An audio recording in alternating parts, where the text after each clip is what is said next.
Well, as we come to the end of another week, we are in chapter 11 of Proverbs, and we're in verse 3.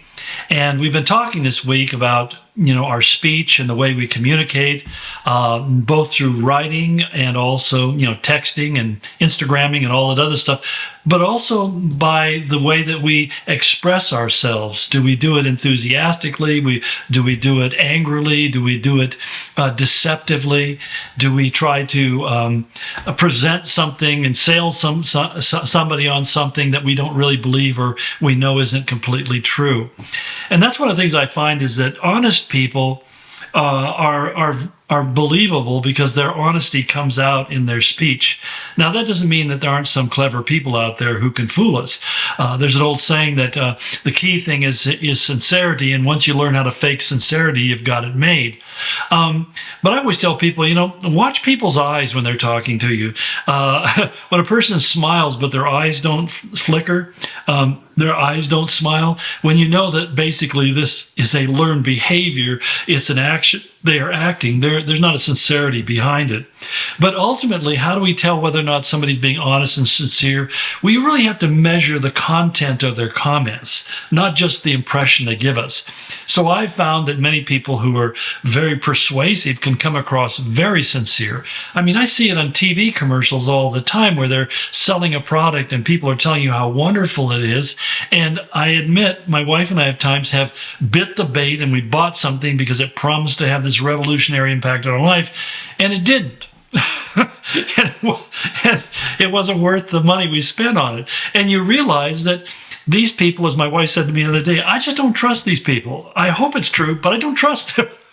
And you just realize there needs to be a healthy skepticism. Now, there's a difference between skepticism and cynicism.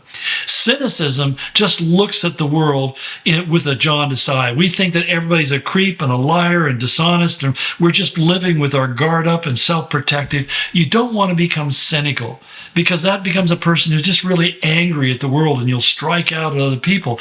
But you have to be skeptical. Healthy skepticism is healthy.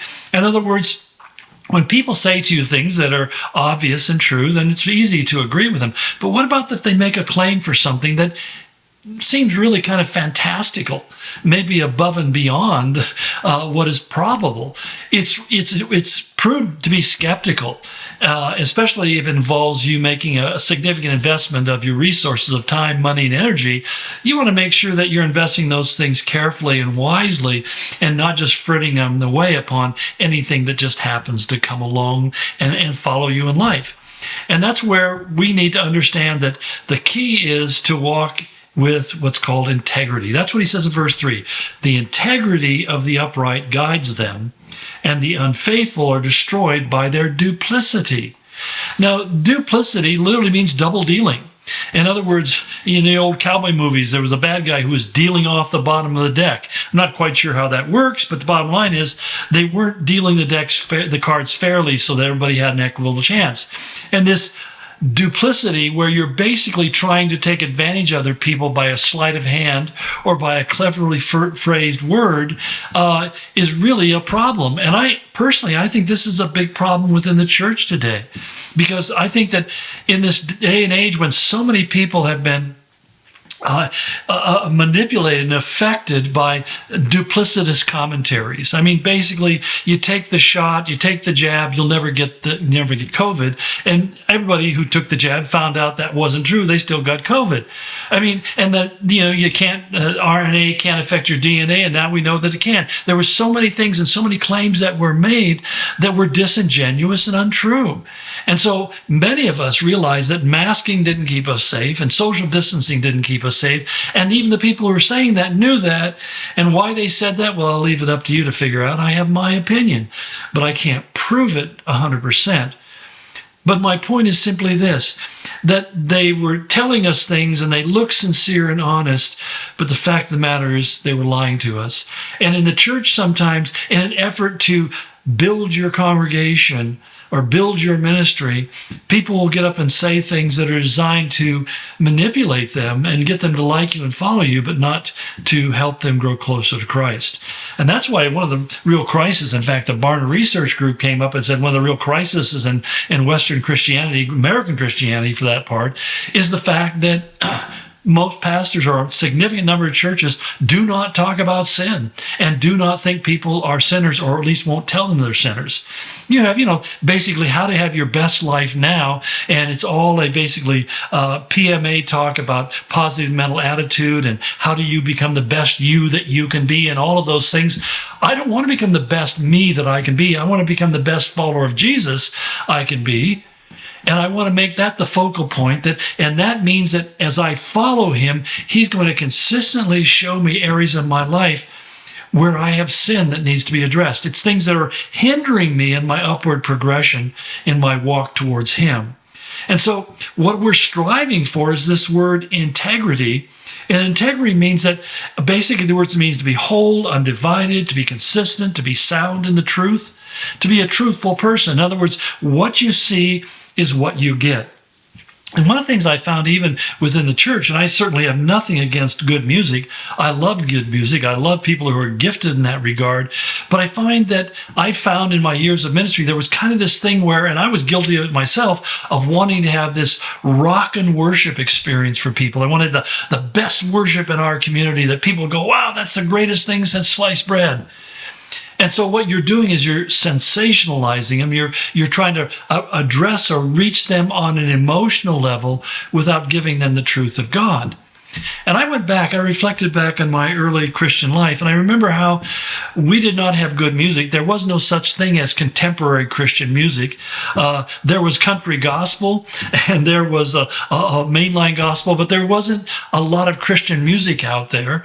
And so as a result, I listened to things like Tennessee Ernie Ford or Elvis Presley singing his gospel sings, the Happy Goodman Family, and a lot of these people like the Gaithers. In other words, those were the people we listened to. It wasn't really contemporary by even our measurement, but we also created contemporary music by simply writing songs in the genre that we were familiar with. We weren't trying to create Christian contemporary music or Christian rock music or anything of that nature. We were just simply using the culture that we were in to express our faith. And it was a beautiful time. And I remember some of the greatest worship moments I had was simply sitting around a fire with a guitar and just a group of us just singing songs with no thought to how good our voices were, but just simply saying we want to lift our voices to the Lord. And somehow we've lost that in the church. As Matt Redman says in his song, Heart for Worship, he says, God, look what we've made it. Well, look what we've done with our worship. We made it a thing it's about you. We sing it as if we're the central focus of the song.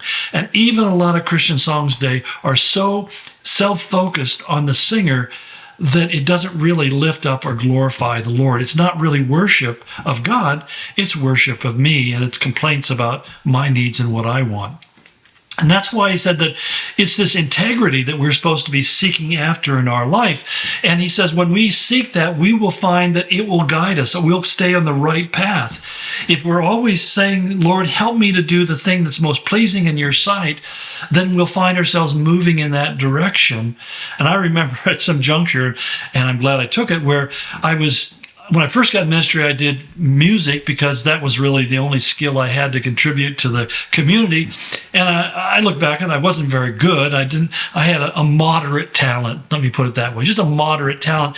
And I remember what I really enjoyed was studying the scriptures and talking about the scriptures.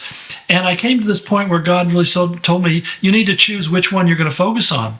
You're going to try to focus on the music and focus on the word. And I said, God, I love the word. I'm willing to let go of the music thing completely. And I did. I just let go of it. I just began to focus because I knew I wasn't gifted enough to do both. And there are some people who are obviously incredibly gifted, and I'm glad they followed that passion. I love their music. I love to hear them sing it. It just lifts me up and brings joy in my heart. But I'm glad also that I didn't spin my wheels trying to do that.